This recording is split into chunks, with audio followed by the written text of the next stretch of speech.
Meister, the Disrupt Meister. Welcome to Today in Bitcoin. Today is July the 19th, 2017. This is home of cryptocurrency straight talk. No fancy set or graphics, just information. I am proud to have the best guest in the space on this show. And today we have a really special guest.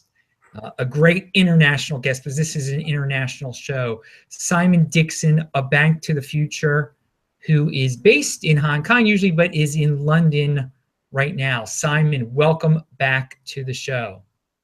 Hey, thanks for having me back, Adam. Yeah, I just arrived in London, a little jet lagged after coming back from Shanghai, but you know how that feels. You're always traveling around. I think you were in Hong Kong recently, weren't you? You caught the rain. Yes.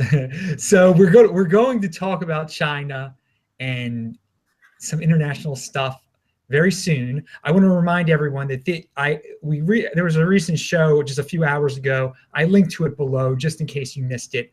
We're doing a lot of shows here suddenly, so check out the link. Always check out the links below. You can read all about Simon, go to his important links, and of course, pound that like button, everyone. So the last time Simon was on the show, we had a blast, and when we were off the air, we started talking about some other topics, and we're already coming up with topics for the next show. So everyone knows I'm not a big believer that the whole economic system is going to collapse. And I don't think Simon thinks the entire economic system is going to collapse, but there can be calamities and that sort of thing that occur.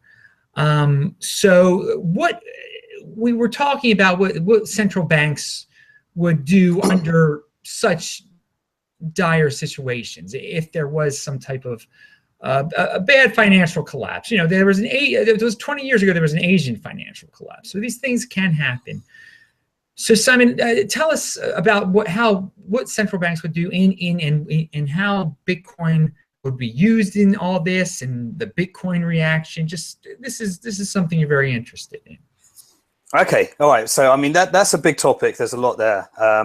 The first thing to understand is that you're talking about how you don't believe in economic collapse and the whole economy is collapsing. There's one thing history tells us is that an economic collapse is simply a redistribution of wealth from people in a certain asset class to another group of people in a different asset class. So if the whole economy was to collapse, you've got to ask what that actually means. Well, it might mean the banking system collapses, and if the banking system collapses, then that would just be a redistribution of wealth to people that are prepared for a banking system collapsing. If the central banking system goes insolvent, then that's a different thing, and then it's also per country. But what I think is the really interesting topic is that we've now got this tool called, call it whatever you want, Bitcoin, blockchain, digital currencies, and banks, financial institutions, and central banks all around the world are all discussing it. They're all using it. They're all coding. They're all doing stuff. And they're all building tools to prepare for a different future. And so what I think is interesting is really what new tools are available, and what we can draw from that might actually help people prepare for what might come next. And so that's why I got to kind of pre-frame it a little bit, because in order to understand the type of analysis and the type of thing that we're discussing, this kind of ties into an understanding of money and how Bitcoin is different, how that relates to altcoins even. So we can discuss all those different topics here today. And then maybe I can draw that as we close into some forecasts of what might come next, and some reactions that I think central banks would have as the environment unfolds.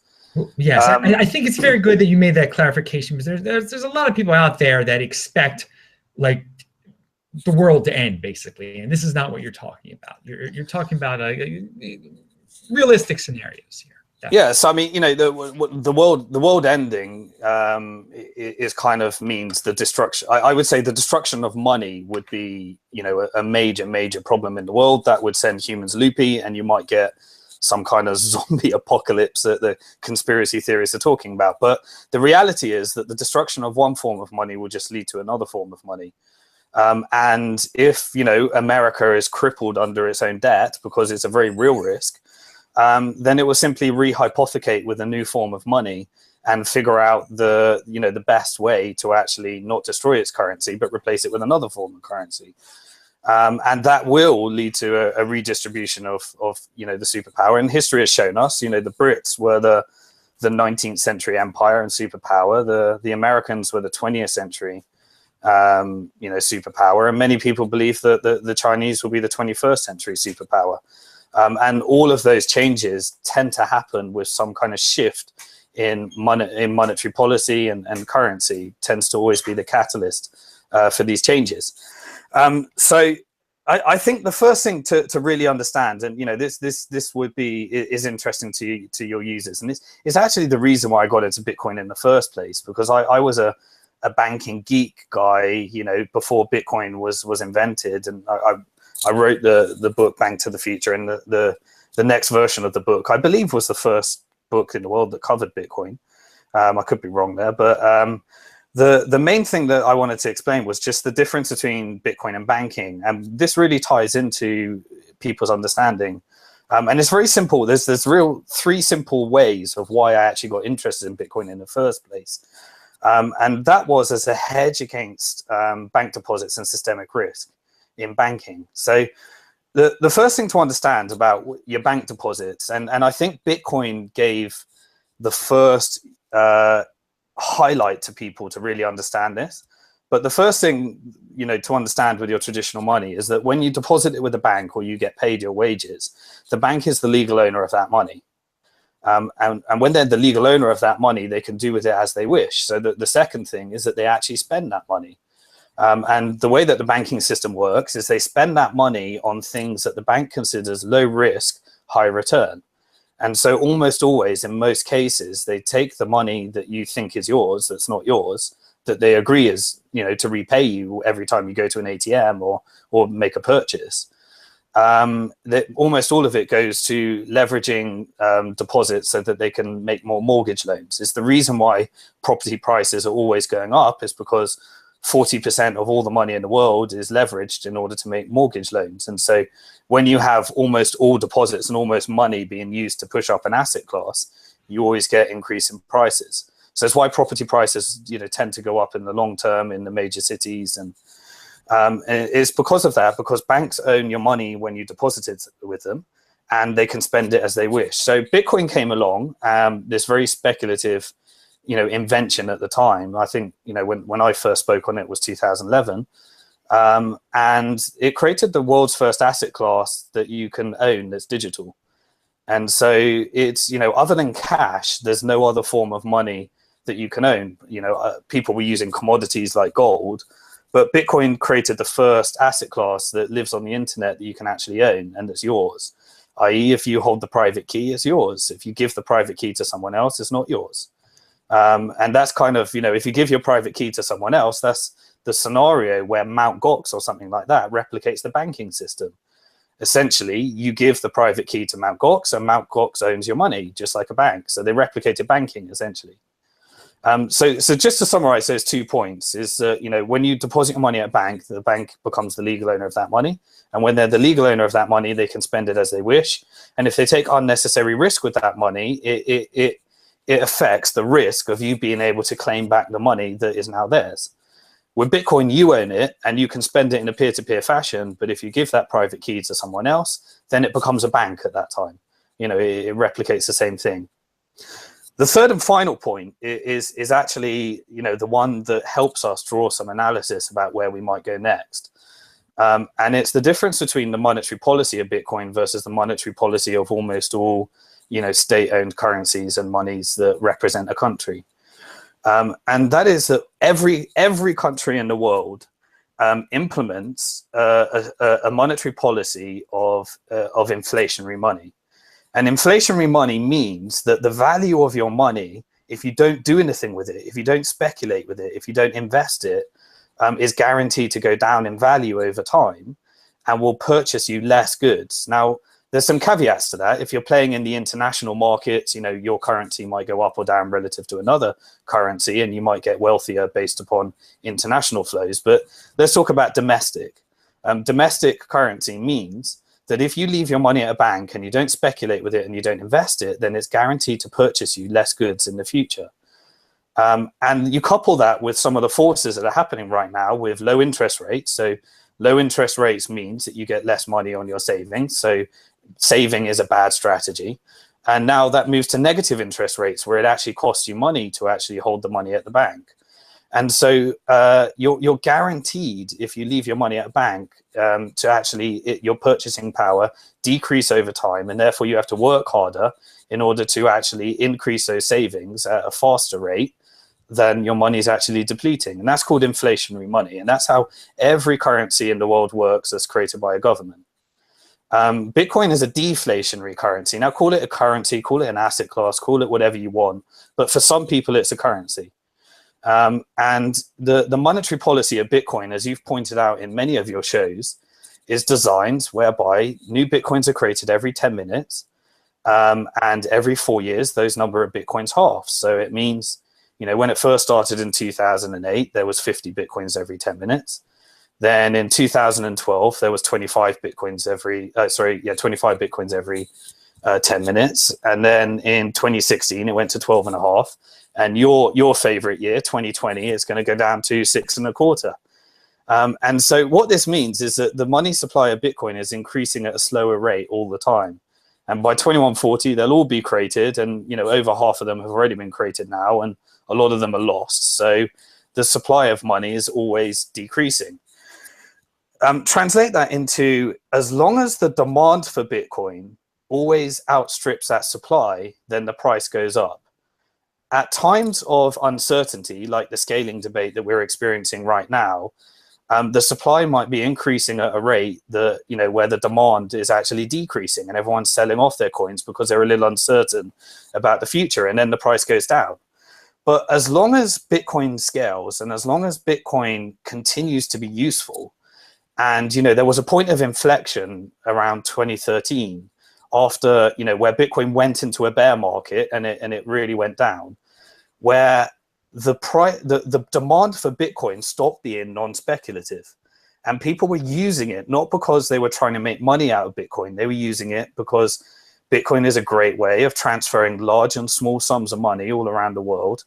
And it was a great way of purchasing things where there's censorship and owning your money and spending your money as you wish. And so, you know, throughout that bear market, the demand, the real utility of value actually came into play. And so when we're talking, I know I'm taking a bit of a digress here, but I think it all comes together.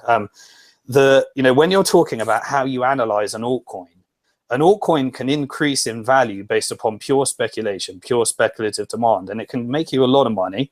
And when that speculation stops, it can lose you a lot of money depending on the trend. But an altcoin only has value in the long term if at some point utility value, i.e. people using that altcoin for something that's not trying to make money, becomes greater than the increase in the money supply and the speculators that are selling it. And so Bitcoin at the moment, and you could actually put Ethereum into this category because of the ICO bubble at the moment, but Bitcoin is the only currency where no matter what happens with speculators over the long term, the demand is greater than the supply over the long term because it has utility value. You know, Ethereum's kind of been put into that category because now people will have to buy Ethereum in order to invest in ICOs, and that's created a semi-non-speculative, but the user case is still speculating on something else. But there is a demand for Ethereum because of this ICO, you know, but that can change, that can move to another blockchain, and, you know, everything can change very quickly. But this is the properties of a deflationary currency. And I would say in 2014, Bitcoin went from a speculative deflationary currency to an actual deflationary currency. And by deflationary currency, it means that the whole world, as the way we're talking about blockchains, as they were talking about altcoins, as they were talking about Bitcoin, started to recognize that this asset class has a fixed money supply, the principles behind it are of sound money. And as more and more people started to believe that and invest in it, it became a self-fulfilling prophecy where the demand continually outstripped the supply. And we went from a couple of $100 to, you know, $2,000 where we are today. And, you know, on massive amounts of demand and utility. So this is a deflationary currency. What the difference is that with your traditional money, you don't want to save it. You're encouraged. The smart decision with traditional money is to go into debt, because your debt, if the value of your currency is going down, then the value of your debt goes down in the future. But if you save money, then the value of your savings goes down, and therefore everyone is encouraged to go into debt. Couple that with the fact that the way digital currency, see, again, I don't want to confuse people here too, but Bitcoin didn't invent digital currency. The banks invented digital currency. The banks invented digital currency because it was a digital representation of paper money. And the paper money is created by governments debt-free. And it's sold to a bank and they put it in the ATM, and the government benefits from all that income when they sell a paper note to a bank. And that is actually, you know, added to taxpayer revenue, and it increases the balance sheet of the government. Digital currency, i.e. the digital representation of the money that your government creates, which is, you know, US dollars in online banking, or renminbi in online banking, or pounds in your online banking, is actually a digital currency that's created by a bank. And the rules of banking state that when you have a banking license, every time you issue a loan, you're allowed to create some new digital currency. And if anyone repays that loan, that digital currency disappears, but the banks get interest on top of that digital currency. So the way that, you know, and this represents 97% of all money. So the government create 3% of money, and the banks create 97% of money. And that the money that the governments create is cash, you know, notes and coins. And they implement policies through central banks in order to determine and control and manipulate how much digital currencies banks create. You know, and that's why they change interest rates, because it changes the amount of digital currency a bank creates. And this digital currency is what you see when you log into your online banking. But the property of it is that if you have a positive balance in your online banking, it means somebody else has to have a negative balance, because that digital currency, pound or digital US dollar, could not have been created unless someone went into debt. So, you know, they loan the money, then the new currency gets created. So therefore, anyone that's got a positive balance means that it's matched with somebody else's negative balance. And so this creates systemic risk in the banking system. And it means that nobody wants to save, because the sensible strategy is to take on debt. And it also means in order to stimulate the economy, you have to have more debt. So governments want you to take on a mortgage, take on a student loan. They want companies to take on more. They want you know, and when no company and no individual will borrow, they have to borrow, which is what happened in the financial crisis. They come in and they take on all the debt and they borrow more. And so this causes systemic risk in the financial system. So to summarize, you know, traditional money, banks own it, banks spend it, it's inflationary, which means your purchasing power decreases over time, and it has systemic risk on it because it's all backed by debt. And eventually that debt, if you repay that debt, money disappears and the economy crashes. If you don't repay that debt, then eventually you have to take on more debt, and you end up in a situation where eventually you can't repay it. So you have a business cycle, boom, bust, boom, bust, boom, bust. And with every bust, the government steps in and takes on more debt, which is why if you look at something like the Federal Reserve, you know, in 2008, it had $600 billion of debt, and the economy crashed because they had too much debt, and the global economy crashed. But now, today, they've got, I think, approximately $5 to $6 trillion of debt, and the same problem. So that creates systemic risk. And that systemic risk at some point has to have two things. Either, you know, the economy crashes and they let it happen, or they create a new financial innovation in order to save the economy. And this is why I don't think the economy crashes. You know, well, the economy certainly crashes, but it doesn't turn into the Armageddon zombie apocalypse. The reason it doesn't is because, you know, they will always create a new financial innovation to step in rather than everyone losing their money. And that's what we've seen over time. Now it becomes more and more unsustainable. and eventually you have to come up with greater and greater innovation. But we don't have that challenge in Bitcoin. We have different problems. With Bitcoin, you own your money, you can spend your own money, and you can do it peer-to-peer, and the money's deflationary. So as long as we don't split this coin, and as long as Bitcoin scales, you have a global savings account that we've never seen before, that will never change in supply, and is a global scarce good. And as long as the demand always outstrips the supply, this is going to go up and up and up all the way through to 2140 and beyond. There are two caveats. The risk of Bitcoin is, does it scale? And that's what we're solving today. And can it keep up with the demand? And that's really the only two things. Because its ability to scale is what determines its success, really. And that also translates to all the others. So, that gives you kind of the foundation knowledge for us to be able to create some forecasts about what might happen, under different scenarios of what's coming ahead. So I hope that, that's a lot there, a lot of I throw on. But well, I wanted to say that was beautiful, and that you said it's a global savings account. I mean, that's what I've been saying too, and you just you reinforced it with a lot of facts. Everyone, pound that like button if you like where this conversation is going. So, under your scenario of what an economic collapse is, what would happen to Bitcoin in I know that, but what would happen to Bitcoin in an economic collapse, and how would the central banks react? So firstly, you just got to understand the situation we're in today. So the situation we're in today is that, the banks have screwed themselves by pitching blockchain. The biggest mistake they made was telling the world about blockchain, because it gave a global marketing strategy to the only blockchain that works, which is Bitcoin. And so all fund managers, all people all around the world, they all create their blockchain things. None of them happen. And then they all start learning about Bitcoin. And, every fund manager that I've ever spoken to, every high net worth investor I've ever spoken to, after the talk, they all go off and they buy Bitcoin. Because it's like, Bitcoin's the first investment where it's created, digital scarcity we've ever seen. It's so much better than gold as long as we can scale. Gold is not as scarce and doesn't have many of the properties. So all around the world, people are investing in Bitcoin. Now, there's one thing that's holding them back right now is that, what the hell's going on with all this scaling? I don't quite understand it. So a lot of the world is watching and waiting for this scaling debate.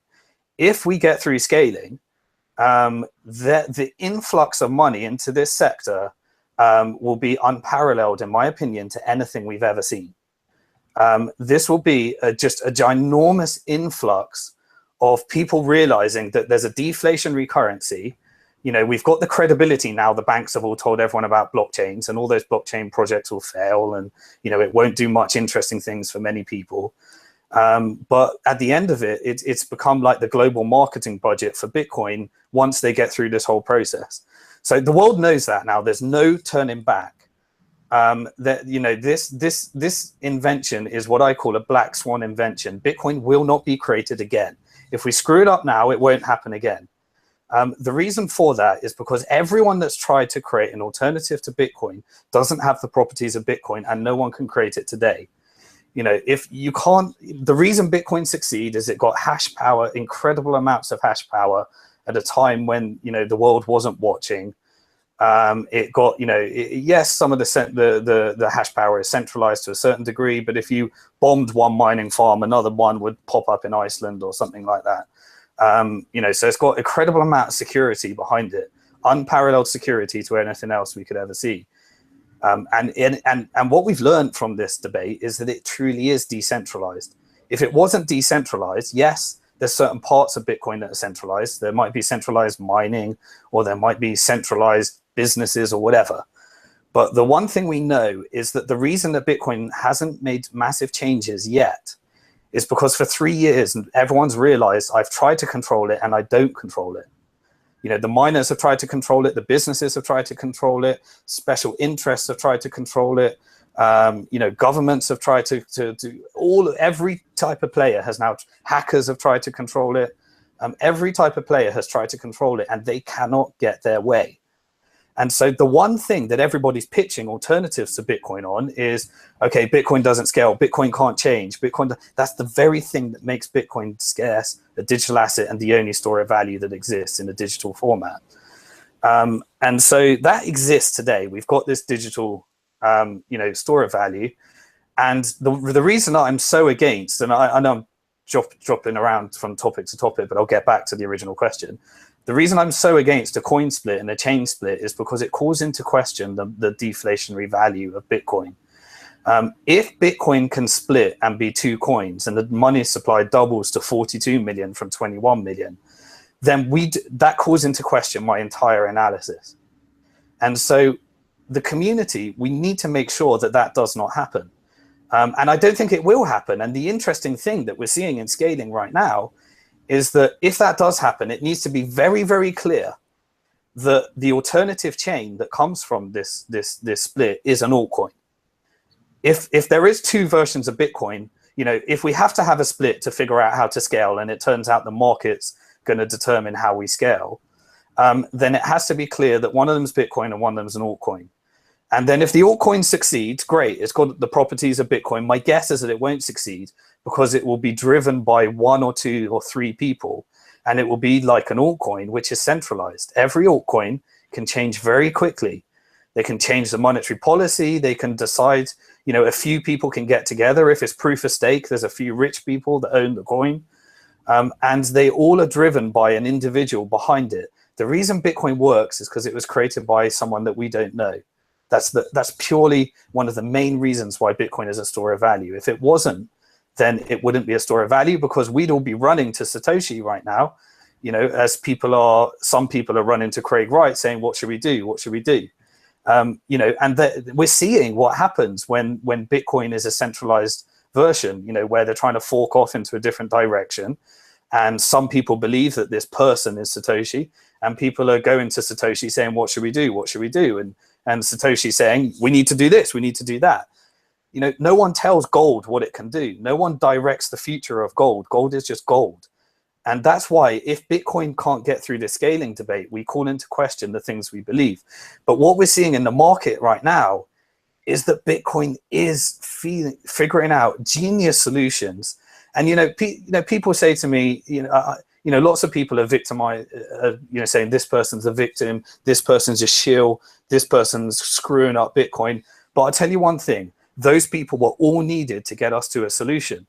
The reason we're at a solution right now is because, say what you want about him, Roger Ver pushed this forward and said, if you don't make those changes, then here's my version of Bitcoin. And that drove a debate to the next stage. It was debated for 2 years. Then the miners said, you know what, we're going to back this version as well, which scared everyone into making different solutions, and the whole market comes together. But in the end, I am almost certain that we won't get that chain split. We will get that single version of Bitcoin. And this is too important to too many people to screw it up. But we're playing game theory, and all these people are coming up with different solutions. But in the end, no one controls this shit. And that's why Bitcoin works. If someone controls it, then, take this analysis and we might as well start talking about gold again, because nothing else, it can contribute to this conversation. Everything else is a centralized extension of Bitcoin. Look, I'm not saying don't speculate on things. Do whatever you want. If you want to make more Bitcoin, then speculate on Ethereum. If you want to lose more Bitcoin, speculate on Ethereum. If you want to make more, Bitcoin, then speculate on Zcash. But I promise you, when people make or lose money, they go into Bitcoin. Now, originally, Bitcoin was very speculative. Originally, people were only investing in Bitcoin to make more dollars, or to make more renminbi, or to make more pounds. But in 2014, that shifted. In 2014, Bitcoin became this store of value. It had, real demand. It had real user cases, non-speculative user cases, and people took their fiat and wanted to hold it in Bitcoin. I want as least fiat as possible and as much Bitcoin as possible. The only reason I hold fiat is because I need stable money to pay my rent, to pay my mortgage, to pay whatever expenses. You still need stable money. Bitcoin is not stable money, and it never will be stable. And by the way, if you want stable money, if you want Bitcoin to be a good currency, you're asking for it to stay flat in value, and then it's no longer an interesting store of value. It's It's a fixed money supply, stable money. And you don't want that. You definitely don't want Bitcoin to be a good currency. A good currency is stable.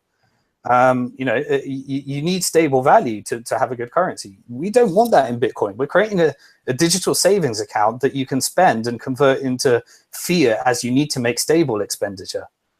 You know, and as long as the demand's greater than that, then this is what's been created. And you can do all your payments. You can do inventions on top of that. But store of value is the game changer, no doubt about it. It's the thing that changes the world, and leads into my analysis of where we could go next, even though I haven't even started the question.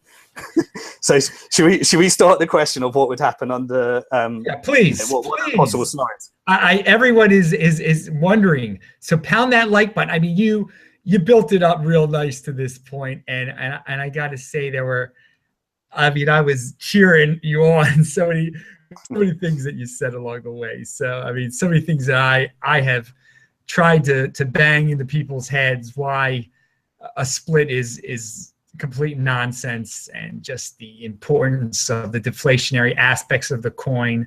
And it just seems like we have so many new people entering the space. They don't really understand some of the basic concepts that you just covered. So I hope people were paying attention, and if they weren't, watch this show again, because he just gave you education on what this is all about. I'd like to challenge those people, and I'd like to say, are you really holding an altcoin as a store of value? My guess, I could be wrong, but my guess is you're holding that altcoin to make more Bitcoin, and you're going to store, and if it pumps 1000x tomorrow, you're going to get that straight into Bitcoin. And some people who are new to this sector will go straight into US dollars, or straight into, because they're not true Bitcoin believers yet, or they haven't figured out that it's a store of value, or they just need stable money to pay their mortgage and buy their house and do the things that they're going to do with their profits. But most people will take their altcoin. If it pumps, they'll put it back into Bitcoin. If it crashes, they'll put it back into Bitcoin. And people are taking their fiat today because it's inflationary money. And they're holding a portion of it to make their expenditures, but they're putting a big chunk of it in Bitcoin as a store of value. And once we get through scaling and this becomes a bit clearer, they'll put more and more and more of it. So the influx of money waiting to come in is huge. But let's look at what's real today. Well, what is real today? There's kind of two real, tangible problems with our traditional money that are very real risks that people need to be, looking at and understanding. The first real risk is war on cash. That's a very real risk. India has shown that they are willing to confiscate a ginormous chunk of their nation's savings and give them an unreasonable period of time to stand outside a bank and queue outside a bank and risk being murdered for their life savings with a bag of cash in order to put it into the banking system so that they can convert government-created money into the digital rupee, digital currency rupee at a bank. And then from there, the government can trace, track, and control, the people's savings and tax it and do whatever they want with it. And that's a very real thing. Australia wants to do that. UK wants to do that. Europe wants to do that. America wants to do that. Cash is one ginormous pain in the ass for governments. They've already figured out how to make money without what's called the seigniorage income. I know that printing money makes a central bank money, but it's insignificant compared to currency manipulation and currency control that you can do with digital currency. And sorry, I might, when I say digital currency, I mean digital fiat rather than Bitcoin and things like that. So the war on cash is a very real thing. War on cash, as we've seen in India, we're investors in CoinSecure and Uno Coin and the exchanges in India, the Bitcoin exchanges in India. And they just got a tremendous increase in volume as a result of war on cash. It gave a world a reason to actually discover Bitcoin, because in India, they still understand the value of privacy. They still understand, the value of actually owning your own money, not having someone else spend it for you. Although it was subject to an inflationary money supply, and that's why gold was such a big asset class in India, and Bitcoin will become a bigger and bigger and bigger asset class in India, because gold is still a kind of a gold. To me, gold is kind of useless as long as the internet exists. While Bitcoin and the internet exists, then gold is just going to be less and less interesting. If the internet goes down, if there's some crazy freak event, then gold becomes really, really interesting again. But until then, or if Bitcoin splits even, I believe that we've reached a phase right now where if Bitcoin splits, fails, can't scale, then that will create an increase in the gold price. That's the level that I think we're actually at right now.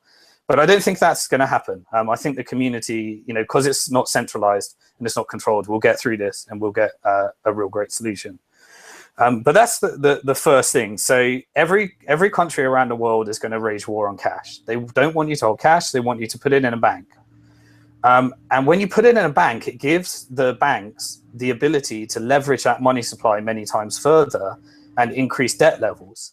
And when you increase debt levels, it means that you build an economy again. You get an economic boom based upon debt. And so India, China, and the rest of the world are doing this, and they're following the US strategy. The US strategy followed the British strategy when it invented Bank of England in 1694. And then Federal Reserve copied, the European central banking system in 1913. And then ever since then, you have, economies built upon debt. And so China, an economy that used to be built upon savings, is following the same strategy. And they will become the 21st century superpower because they're going to build their economy on debt. And they're going to, and then the debt cycle is reaching, the end of the cycle in the US. Now, still, US dollar to me is still the best currency. It's the most used currency. It's the most widely adopted. It's the most useful fiat currency. And if I'm saving money in fiat currency, it's still going to be US dollar. Just simply because you can spend a US dollar in more places than you can spend any other currency in the world. And so, what that creates more systemic risk. So remember the properties of the banking system. They own your money, they spend your money, and they want to continually increase debt in order to increase their profits. So that eventually reaches the phase where people can't afford to repay their debt and money supply disappears. And when money supply disappears, as we saw with the subprime crisis in 2008 and the Icelandic crisis, you get a big flow around the international banking systems because all of them are built upon each other. And so therefore you get a big flow. Now, here's the thing. What happened in the past when people's money were at risk? So, banks realized we no longer, we owe people a load of money, and we either completely take that money, called a bail-in, which is what they chose in Cyprus, and that drove Bitcoin up in the Cypriot crisis, or we bail them out, which is what they chose in the States and around the world in 2008 and beyond. Now, the governments decided to take on that debt, do the bailout, and use central banking in order to take on that debt as well. But I don't believe this will happen again. Some little crazy, weird event will happen. Last time it was Iceland. Who the hell is Iceland? But, Iceland became, the catalyst for this ginormous, crazy risk. It will happen in a place we don't expect. Maybe Italy will have some kind of, over indebtedness or something that affects some, bond market in Greece that then affects the American credit default system, swap system, and just something you don't expect. But it could be student loans, it could be credit card loans. One of these markets will have another subprime, black swan event. And then at that point, everyone, the banking system is at risk of everybody losing their money. Now, that won't happen. That we won't hit zombie apocalypse. People won't lose their money. But what tools does the government have? So, before they decided to use interest rates to try and keep interest rates down and discourage savings. Before they used the central bank's balance sheet and quantitative easing and various other policies.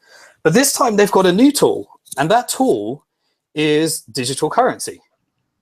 And the digital currency that I'm talking about, and I know this can get a bit complicated, is a digital version of the national currency, but this time not created by banks, not backed by debt, created by the central bank and not backed by debt. And so really, it's just a new form of money. So let's kind of play this out. Imagine you have deposit at a bank and they get in systemic risk and they won't give you your money back. They could do what they did in Greece, shut down the ATMs, or they could do what they did in Cyprus and just keep your money to recapitalize. or they could pass it on to the government. But this time, what I think they'll do is, I think that there's no appetite to bail in and there's no appetite to bail out. You know, people just won't have it. They will riot. It will get crazy this time. You know, but there's no chance of a bailout again. But what they will do is the central banks and the governments will say, do you know what? Screw you, banks. We're not going to bail you out again. We're going to let you go bust. Now, in the current economic environment, you can't let a bank go bust because everyone loses their deposits and the economy crashes. But what a central bank could do is they could take their digital version of renminbi or US dollars and say, okay, everybody that has an account with this bank, please download this app now. And if you download this app, and we have a database that we got from, you know, Barclays Bank or Citibank, and we've got a record of all your balances. We're going to take that balance that you had and we'll deposit it into your, you know, your wallet. And this wallet is a digital currency. It doesn't have a block. Any central bank that thinks they're going to use a blockchain, you're crazy. You know, they don't want a blockchain. They definitely don't want transparency. They definitely don't want to give up their income to miners. And if they're not giving up to their income to miners through proof of work, then it's not a blockchain. They're just calling it a blockchain. It's a database, okay? They definitely don't want blockchains, but they do just want a digital representation of their own currency issued by a central bank. Now, what does this mean? It means that central banks can now allow retail banks to go bust and consumers don't lose their money.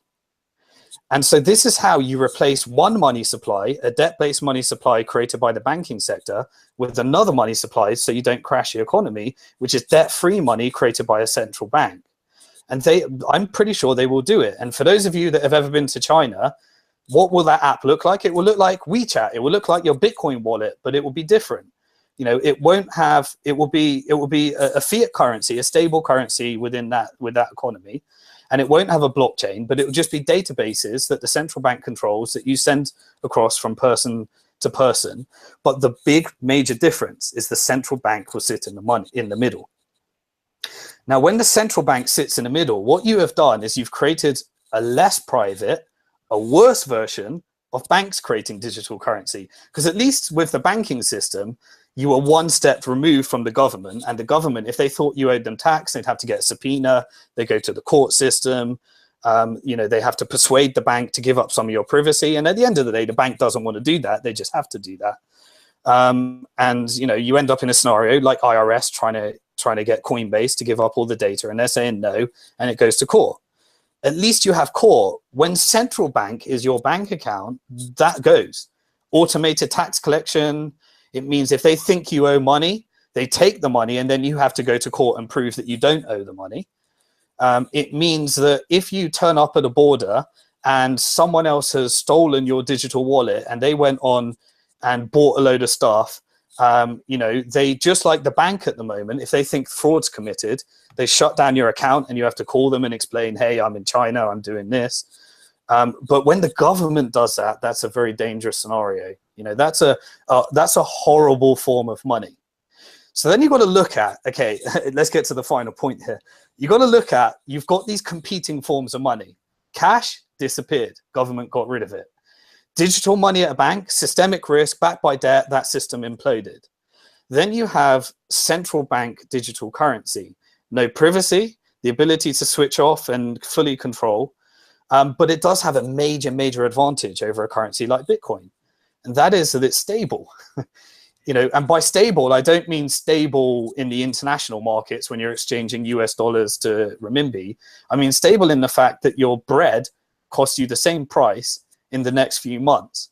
And there's a small amount of inflation where the price goes up slowly over time. But it's still that inflationary money, but you've taken out some of the systemic risk because it's not created by debt. And so people, that's useful. You know, if I want to buy bread, I'm going to use a fiat currency. I'm not going to use Bitcoin where my bread, depending on what the scaling debate outcome is, it costs me half or twice as much. I might do because it's just a small amount of money, but I'm going to use fiat currency. And so what the end result is that if you have these two forms of money competing, you have the ability for people to exit the central banking monetary system. And the downside is that they have to accept volatility short term. you know, but they get a deflationary form of money that increases their wealth over time. And so with Bitcoin, it encourages you to save. With this central bank digital currency, it doesn't encourage you to save. And it's controlled. And so what you will do is you will store the minimum amount of money that you need in stable currency. And you will take your savings and you will put it in, you know, some kind of store of value. That store of value might be gold or it might be something else, but Bitcoin's making gold less and less interesting as a store of value if this continues. And so that perpetuates. And this is why if Bitcoin scales, to me, you know, Bitcoin is the cheapest asset class in the world. You know, it either is worth nothing because it doesn't scale, or it's worth $100,000, $1 million, you know, because more and more savings and asset classes come into this thing if it scales, because it is deflationary, digital, scarce asset. And that's why it's really important for me to, you know, to protect that at the moment. But then something really interesting happens as well. Well, the central bank doesn't want to do, they don't want to do customer service. They don't want to do all the things that retail banks do. You know, they don't want to be customer service for the entire economy, the entire currency. So what are they going to do? Well, this is kind of what I talked about in Bank to the Future, the book. Fintech companies will build on top of the central bank's API key. And fintech companies will just replace banks. You know, the money supply will be created by the central bank, and the customer service will be done by fintech companies that are creating apps and peer-to-peer lending and all this type, every single financial service and blockchain services and all this type of stuff. You know, there'll be loads, every single financial product that exists in the banking system is going to be recreated by a fintech company right now. And you're going to have so much choice. You're not going to be stuck where you have to go to a bank. There's going to be service after service after service. And, you know, some of those will be good, some of those will be bad, but you'll have central bank that creates the money supply. You'll have fintech company competing to create financial services without special banking licenses that gives them privilege and monopolies on money creation that, if you take away, collapses the economy. And then you have this amazing force. And this amazing force is Bitcoin, which keeps governments honest with their currencies. So we're going to have better fiat currencies as a result of Bitcoin. Because governments know if they abuse digital renminbi or digital US dollar, then you get an influx into Bitcoin. And Bitcoin becomes more and more value. And that becomes, you know, just the market cap of Bitcoin goes bigger and bigger and bigger. And then you have all the, you know, and that's to me where it will go next. So you won't get the zombie apocalypse. If Bitcoin fails, then gold becomes the store of value. It just is. If Bitcoin doesn't fail, it's just this amazing asset class. There's a digital savings account, and every scenario points towards the destruction of banking, the creation of fintech companies, and governments trying to control you. You know, I have never heard someone put the creation of what amounts to be Fedcoin in such a positive light.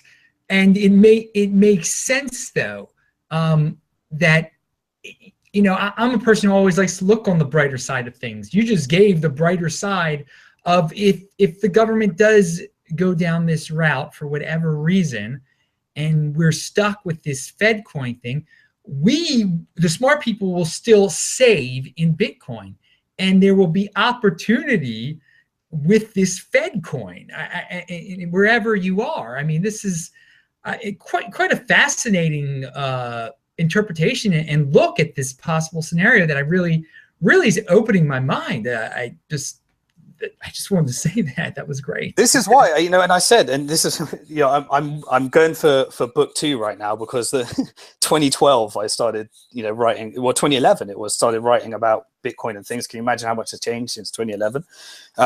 But that is, I say, if you understand the rules of finance, technology, and money, you're ready to prepare for this in any way. The outcome is good wherever it goes.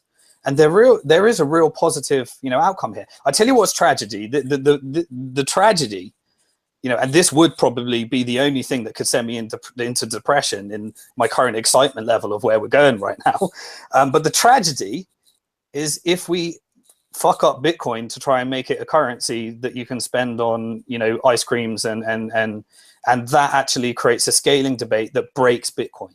That's the tragedy. That changes the scenario of everything.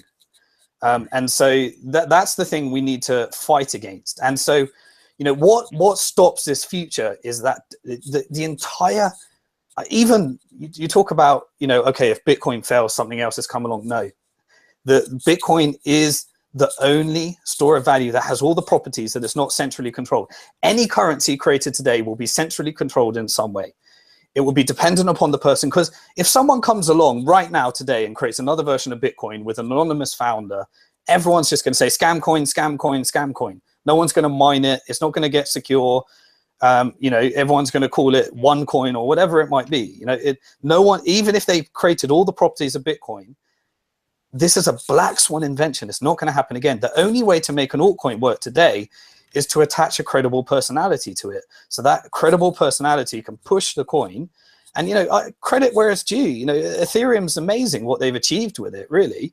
Vitalik is taken his reputation and created something that's attracted an incredible amount of hash power and created an interesting experiment for Bitcoin to learn from, and created this new thing that might create smart contracts. But believe me, it's not a competitor to Bitcoin. It's nothing like Bitcoin. Nothing is like Bitcoin. And if we had to create another one from scratch right now, it just would not happen. We'd all call it a scam coin. We only get one shot at this. This is, you create a better version of the internet right now, but there's still only one internet. Someone might create the decentralized, whatever internet or whatever. But what I'm saying is, it's highly unlikely we will ever get another Bitcoin. It's just not going to jump to another altcoin or something. I love that. We only get one shot, and this Bitcoin is the shot. You bring up great points to support that theory. And I wanted to point out that earlier on you said if there is even a minor split here, and the China coin is created, that we have to call it China coin. We have to say it is nothing but an altcoin. They're not two Bitcoin. There's an altcoin called China coin, and then you have Bitcoin. I'm gonna push back on that, because I spend a lot of time in China, and I know that people. Okay, you don't like the name. Okay. These are, there are people that share many of your common views that live in China.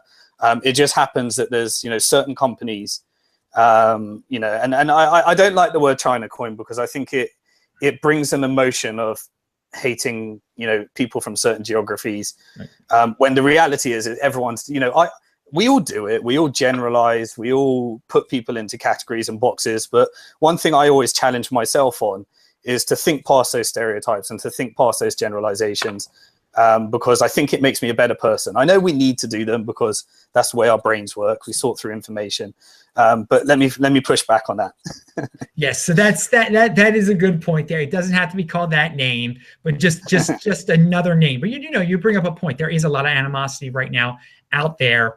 They're the scapegoat at this moment, and I want to hear what you have to say about what do you think the odds are that everything's going to turn out right?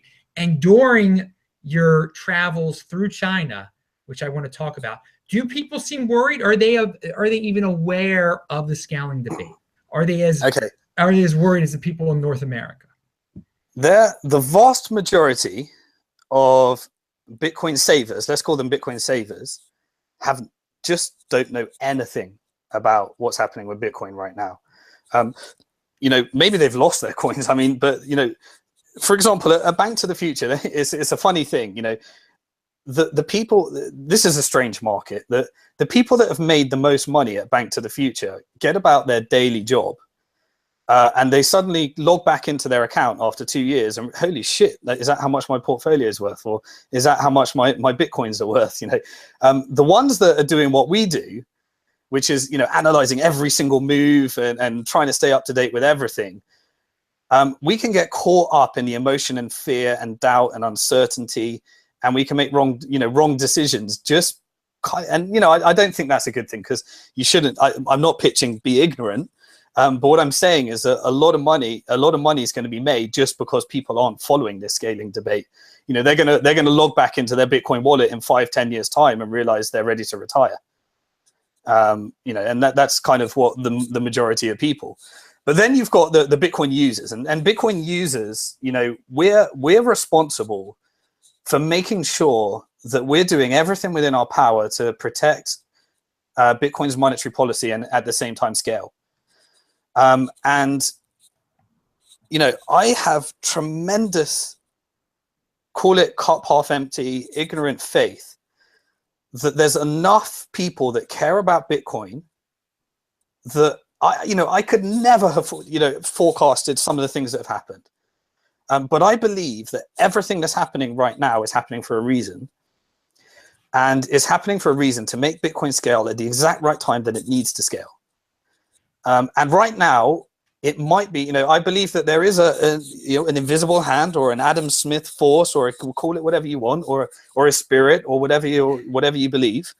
I believe that this invention is too important, and there's enough people that care about it that we've got really, really smart people that you might think are trolls, you might think really intelligent gurus, but there's enough of them that Bitcoin is not controlled and it's decentralized enough that the collective intelligence of all these people are going to produce the right outcome.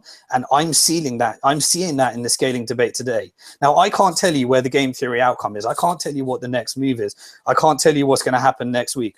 All I know is that it looks to me like we are going to have one Bitcoin. We're not going to have a chain split, and we're going to have Bitcoin that scales. I just can't tell you how. Yeah, I totally agree. I mean, it's going to work itself out. That's what I've been telling people, not to worry about every single. I mean, because if you get into this too deep, you're worried about every little change that happens, every little rumor, and it's not worth it. I take your approach. I totally agree. Right there. If I was looking at everything, I would have sold my Bitcoin when Bitcoin Unlimited came through and Vinny Limon told everyone to sell. Or no, he didn't. Sorry, correction. He didn't tell everyone to sell. He sold his own Bitcoin. Because that was the rational thing to do if you're actually following this market day to day. And I would have sold, when ASIC Boost came out and all this stuff. But I can tell you for a fact, I haven't sold a Bitcoin. Look, I pay our staff in Bitcoin. I spend Bitcoin, and I'm kind of dictated by whatever the price is at the time. But the core savings account, that's staying, and there's going to be a moment. We're either going to know Bitcoin doesn't scale. And by the way, if Bitcoin doesn't scale, it means blockchains are over. We're going to have centralized databases and weird things that people create. But blockchain, this blockchain thing was not a success if Bitcoin doesn't scale, because everything else is dependent upon Bitcoin scaling as well. Whatever EOS comes along, whatever Tezos comes along, whatever comes along next, it all needs Bitcoin as a store of value, because they might solve some user case that I'm not aware of right now. But they won't solve store of value. None of them will. Nothing will. It will go back to gold if it's that. And so, it will I believe it will sort itself out. And we're going to know, and I will either be, losing my entire savings that are held in Bitcoin, because it turns out Bitcoin doesn't scale, and it was somewhat centralized, and these people did actually manage to control it in a direction that wasn't decentralized. Or, the outcome that I talked about is happening. The Bitcoin becomes a global savings account that tracks more and more of asset classes. And with every single banking system collapse, every single financial crisis, every single war on cash, every single, black swan event in traditional money, every single move by the central bank drives more and more people into looking at Bitcoin and investing in Bitcoin. And, the downside right now is that you lose $2,000 whatever, $300 per Bitcoin. To me, the upside, the other downside is that you try and be a trader and you think that you can trade and you lose all your money, and you put it all into some kind of ICO, or you put it into an altcoin. And hey, maybe you make a shit ton of Bitcoin doing that. So a lot of people have. But I know, because I was in the market. I left, in 2006. I was 2 years as a market maker on the London Stock Exchange. I know, I've seen the markets. We make money out of the 90% of traders that lose money. And 10% make money out of the 90% that lose. And the 10% that make money are insiders at the investment banks, or insiders that are doing inside trading because they're, they work at the, they got access to information that you don't have. And 90% are there to feed the 10%. So if you're trying to figure out where the bottom of Bitcoin is, you might get it right once, you might get it right twice, you'll get it wrong the third, fourth, fifth, sixth, seventh, eighth, ninth time.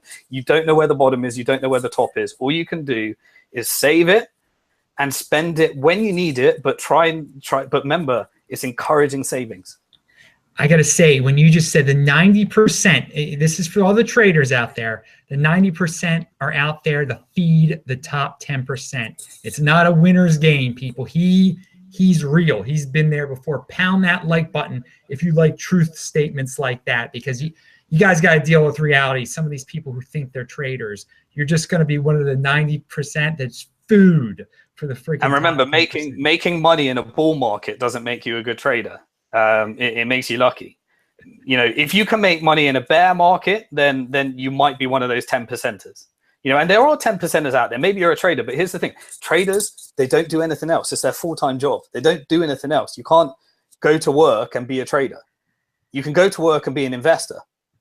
You can create video content and be an investor. You know, I mean, you watch Tony Vase, don't you? Tony just said, I can't freaking trade because I decide that creating content and following Bitcoin's more interesting. And that's true. It's a trading. The 10%ers aren't doing anything else. The 90%ers are either investors or they're just traders losing money. So let's talk about someone who has done well financially in his life that you've been hanging out with. Jim Rogers, a legendary investor. You've been traveling through China with him. Tell us his thoughts about Bitcoin and cryptocurrency, and tell us how it is to travel around with him. What type of insights have you gotten? Yeah, so Jim is an incredibly interesting person to be learning from about traditional markets. One thing I have learned is that it's amazing how disinterested I've become in traditional markets once I discovered Bitcoin. And you know I try and stay up to date to traditional markets, but my interest just waves and waves and waves because just Bitcoin and crypto is. I just never met anything so interesting in my life. It's just, and I never stopped learning from this market. And the scaling debate, my knowledge is just shot as a result of the scaling debate. I really was, I understood the economics, but I didn't understand much about the technicals. And now I do understand a fair bit about technicals, not enough to really understand how to make Bitcoin scale, but enough to understand the intelligent people that know how to do it. And so Jim, he believes that China, that at the moment US dollar is your best bet. It's the most stable currency. He's a gold bug, so he believes in gold because he believes that the US is creating reckless monetary policies at the moment. He believes everyone else is creating worse monetary policies, but he believes that China is certainly going to be the next major superpower, and he's teaching his children Mandarin, and he's living in Asia. He believes US dollar is still the best currency. But I sat down with him. I got him a hardware wallet. I showed him how to, get some. I showed him how you can actually own your own private keys. He's fascinated by this. His words were, there's no doubt in my mind that digital currencies are the future. I explained why Bitcoin is the only real digital currency, that everything else is kind of a speculative way of making more Bitcoin, or experimental way of fulfilling different user cases. But there's only one store of value. He's going around. I'll publish some videos at the end of this tour. I'm not allowed to until the tour's over because we've got another 8 events to speak to together. But I've got him on video saying this changes everything. Banks will be replaced by digital currencies. Digital currencies are without a doubt the future. Everything that the computer touches is going to change everything. He goes, but my challenge is I'm 75 and I barely know how to turn on a computer. So, and that's kind of his scenario. And a lot of people are in that scenario. So they need their grandchildren and children to store their Bitcoins for them. Well, that's good. I'm glad everything's going well on the tour and that you're in the middle of it. I did get him to admit one thing. I got him to admit that gold is a hedge against the internet collapsing now. So it's no longer a hedge against economic crisis. He believes that digital currency is a hedge against economic crisis. But if the internet doesn't work, then digital currency is useless. And so therefore, the gold is now a hedge against the internet collapsing. So if you're owning gold, the analysis is, do you believe the internet's going to collapse? In which case it might be a good investment. If you don't believe the internet's going to collapse, then Bitcoin might be a better investment for you. But I have to also caveat that there is risk that Bitcoin doesn't scale. And if Bitcoin doesn't scale, then that's where you're going to want some gold, probably. All right. So there's a diversification tip on your part there. What you think about that form of diversification? You mentioned, in the last show we talked all about ICOs, and at the beginning of this show you brought up Ethereum's use case as a with ICOs. So do you think it kind of implied to me the positive things you were saying about Ethereum, that you think this ICO thing is going to go on it's going to go on for a while? This, if you watch my last interview with you, I was talking about all the problems with ICOs, all the challenges with ICOs. Things have changed. I'll tell you what's changed. Hedge funds, venture capitalists, banks, investment banks, all around the world are now looking at how they can use this model. And that may not be a good thing. That may be a good thing. But what it is it means that there's going to be a regulatory structure soon at some point. And that, I believe that it's now reached a critical mass. It won't look like what it looks today. But Bitcoin created disruption in savings accounts, I believe. And I now believe that the derivatives that come from Bitcoin, whether that be ICOs built upon Bitcoin or ICOs built upon Litecoin or ICOs built upon, and it may not even be called an ICO, but it seems that we have now reached the point where digital assets are here to stay. I can tell you what we're seeing at Bank to the Future. Investors are less attracted to investing in equity. Companies are less attracted to raising finance through the traditional means. Bancor raises 150 million for an idea on code that's not tested. Blockchain.info raises 40 million. We're saying, and they're probably valued less than what Bancor is being at the idea. The world is, the ICOs are completely irrational. There's no logic to it right now. There's just absolutely no logic. It's created a great way of making or losing Bitcoin. Or Ethereum, which is then, if Ethereum crashes, is converted into Bitcoin. But it seems like this digital asset class has reached a critical mass now where it's going to stay in some format. And it's changing and it's skewing markets in a big way. It's actually having a major impact around the world. Regulators don't know what to do with it. They don't know how to exercise jurisdiction. They don't know exactly, and if US decides that the SEC is going to come in, then it will all go across to Singapore or Switzerland or whatever, and everyone will just stop taking on US investors, and US investors will use VPNs to invest in ICOs. There's no stopping this right now. Now, it means that if there's no stopping it, it's going to be formed. But the disruption that Bitcoin did, it seems to me right now that there's a wave of derivatives of Bitcoin that are going to create disruption in every single area.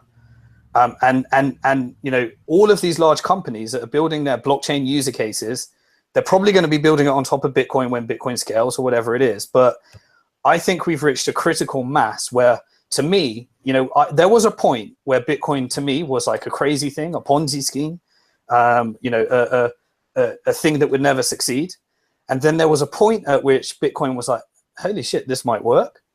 And then there was a point at which this is the future. I believe we're actually at that place right now where, holy shit, this might do something. And that, and that is the kind of the place that we're being. And, you've got to look at what happened to Bitcoin.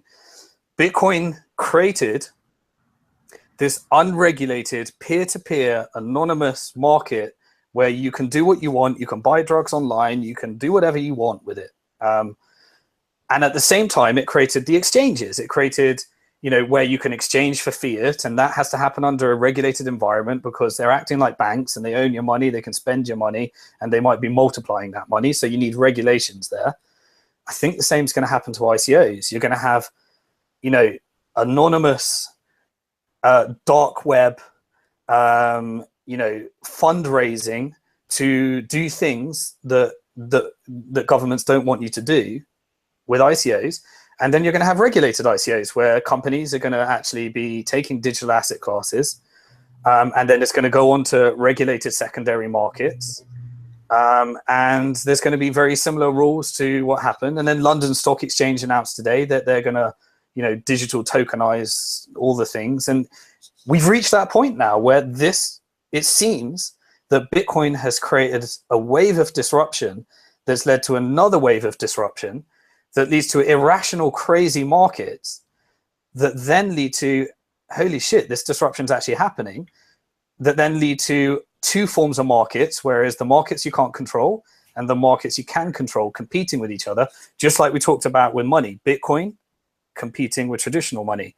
And what's the end result? Well, when you can do an ICO this way, or you can do it this way, if this one gets very dishonest, you move to this one. If this one gets very dishonest, you move to this one. And it makes everything more honest and interesting. So that's the positive I take from it. I got to say, you just said some very bold things about the future of ICOs that it pertains to the present with Ethereum, because you were saying, well, maybe some of these will be built on Bitcoin when scaling is solved. Well, the scaling issue isn't solved yet. And right now, this ICO thing is hand in hand with Ethereum. And we just had a drop in Ethereum. But what you just said, and I don't want to put words in your mouth, you have to be, if you really believe everything you just said, you have to be, at least on the short term, very bullish on Ethereum then.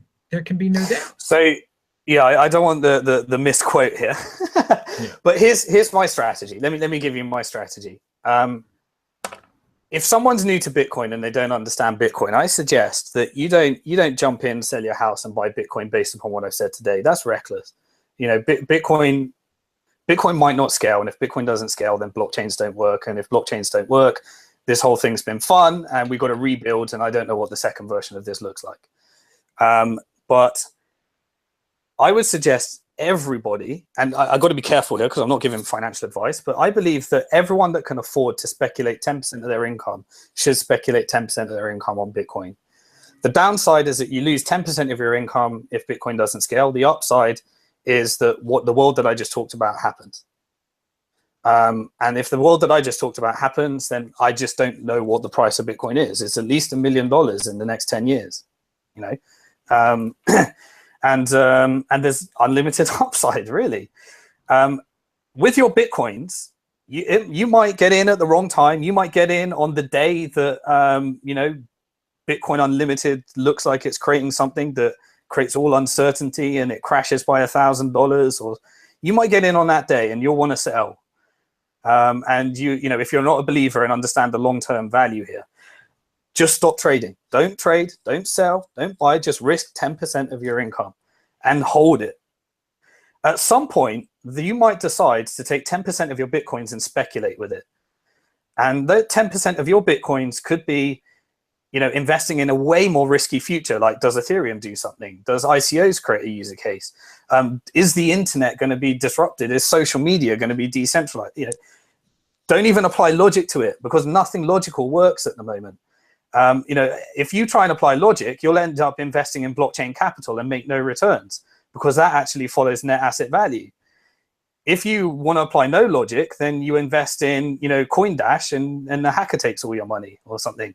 Or if you want to apply logic, low logic, you end up investing in an app that, is like I don't know. Anyway, whatever it is. But the reality is that because these have an unregulated secondary market, people are flipping them and making a lot of Bitcoin.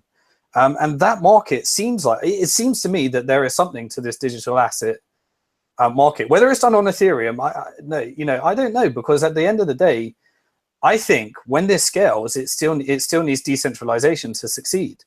And I believe that Ethereum has a certain degree of centralization that Bitcoin doesn't have. Because, when CoinDash got hacked for 7 million, the first question I had was, Vitalik, are you going to reverse the chain because they lost $7 million? Now, that might sound like a stupid thing. And he was like, well, they can try and do a 51% attack. But, the reality is that that's exactly what happened with the DAO. and that could happen again with any of these ICOs. But what will happen if Ethereum does implode? Well, you'll just do what storage did. You'll just do a one-to-one swap for the next blockchain that is decentralized. And at that point, we'll have Lightning networks on Bitcoin and whatever innovations coming next. And maybe Litecoin is interesting. I don't know. But I believe that it's definitely worth speculating 10% of your Bitcoin to make more Bitcoin. And Bitcoin is a store of value. And so I'm happy to speculate on these things, knowing that the second this becomes valuable, I want it in Bitcoin.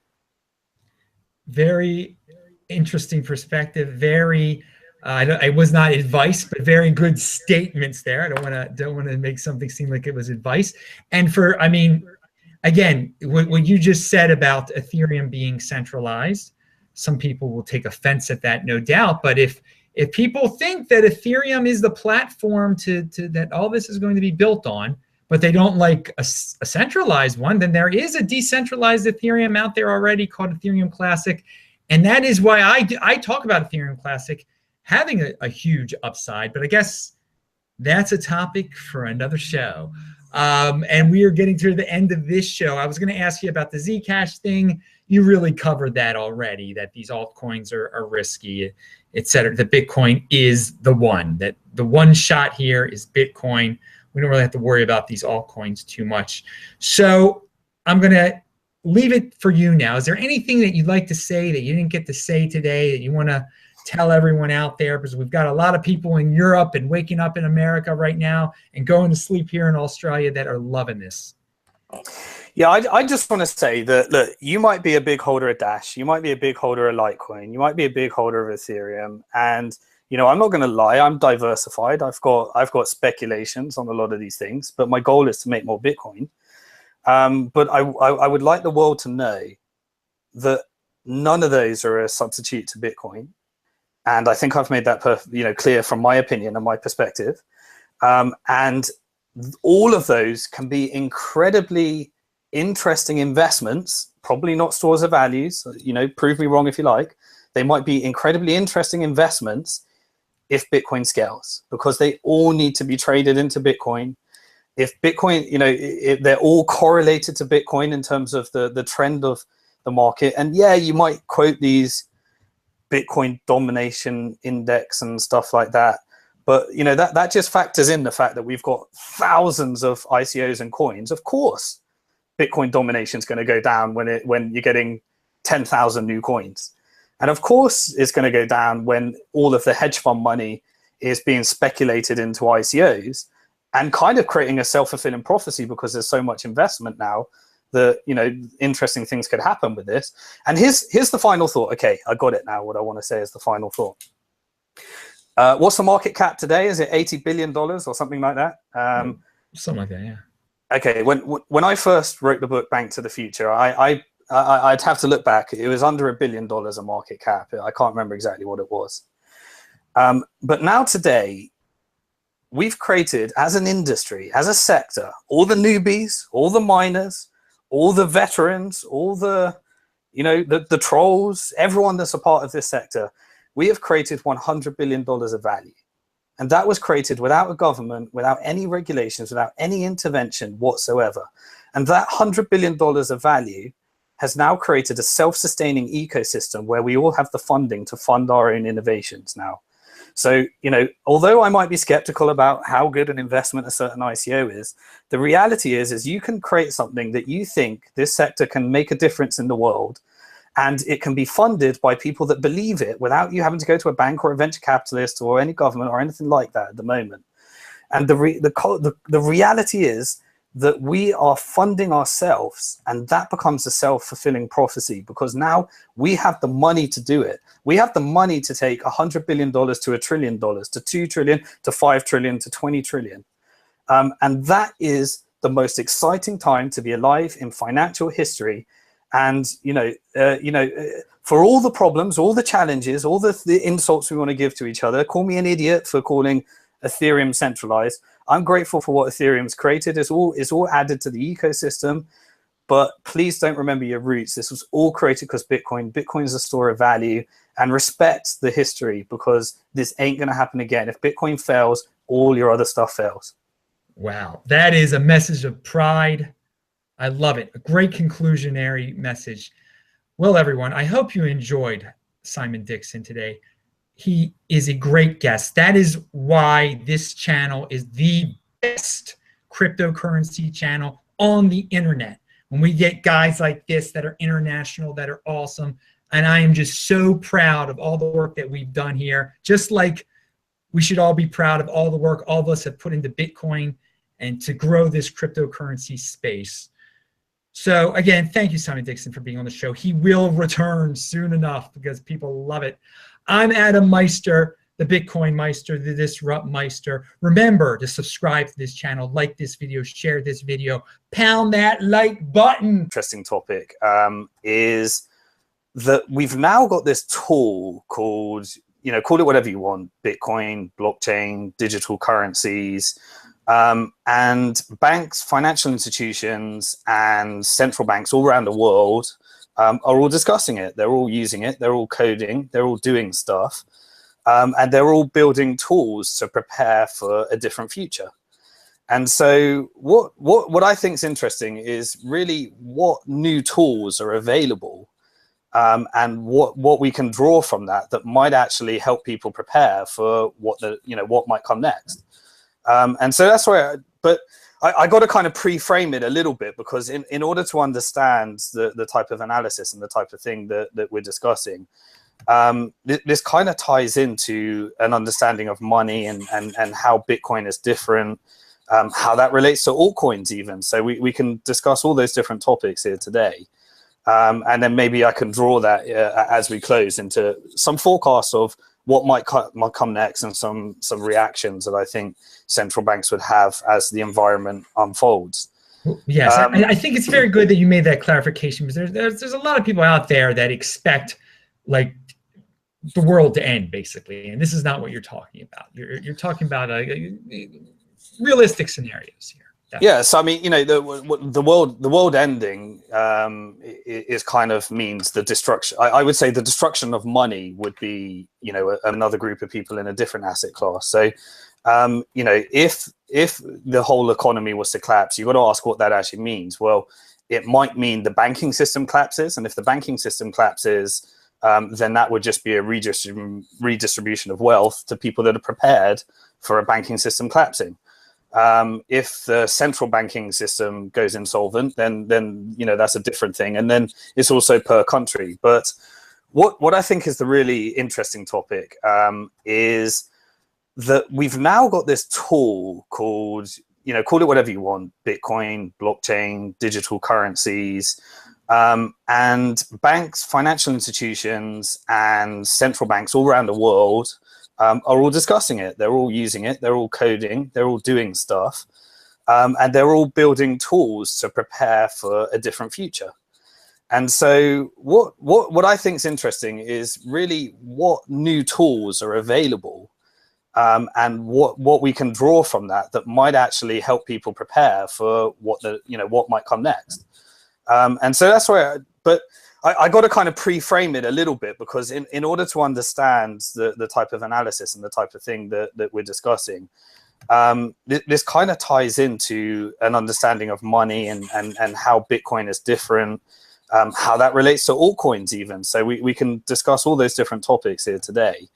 And then maybe I can draw that as we close into some forecasts of what might come next, and some reactions that I think central banks would have as the environment unfolds. Yes, I think it's very good that you made that clarification, because there's a lot of people out there that expect like the world to end, basically, and this is not what you're talking about. You're talking about realistic scenarios here. Definitely. Yeah, so I mean, the world ending is kind of means the destruction. I would say the destruction of money would be, a major problem in the world that would send humans loopy, and you might get some kind of zombie apocalypse that the conspiracy theorists are talking about. But the reality is that the destruction of one form of money will just lead to another form of money.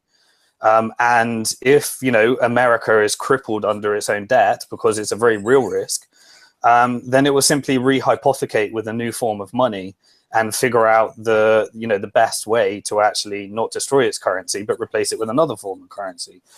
And that will lead to a redistribution of the superpower. And history has shown us, the Brits were the 19th century days of why I actually got interested in Bitcoin in the first place. And that was as a hedge against bank deposits and systemic risk in banking. So the first thing to understand about your bank deposits, and I think Bitcoin gave the first highlight to people to really understand this. But the first thing, to understand with your traditional money is that when you deposit it with a bank or you get paid your wages, the bank is the legal owner of that money. And when they're the legal owner of that money, they can do with it as they wish. So the second thing is that they actually spend that money. And the way that the banking system works is they spend that money on things that the bank considers low risk, high return. And so almost always, in most cases, they take the money that you think is yours, that's not yours, that they agree is, to repay you every time you go to an ATM or make a purchase.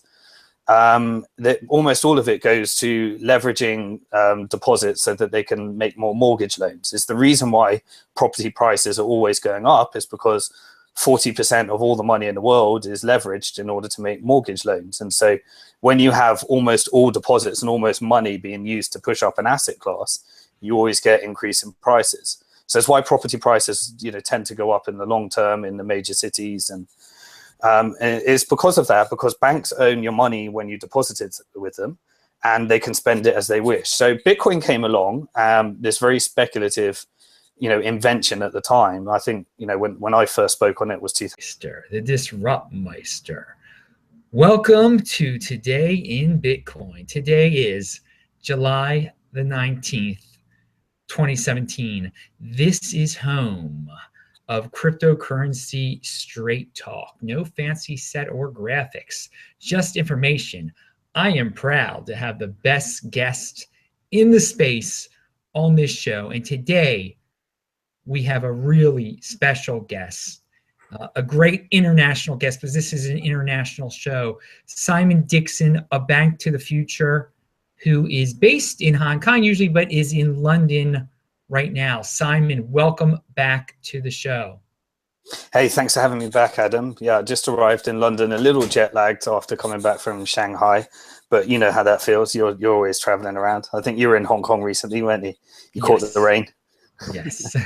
So we're going to talk about China and some international stuff very soon. I want to remind everyone that there was a recent show just a few hours ago. I linked to it below just in case you missed it. We're doing a lot of shows here suddenly, so check out the link. Always check out the links below. You can read all about Simon, go to his important links, and of course, pound that like button, everyone. So the last time Simon was on the show, we had a blast, and when we were off the air, we started talking about some other topics, and we're already coming up with topics for the next show. So everyone knows I'm not a big believer that the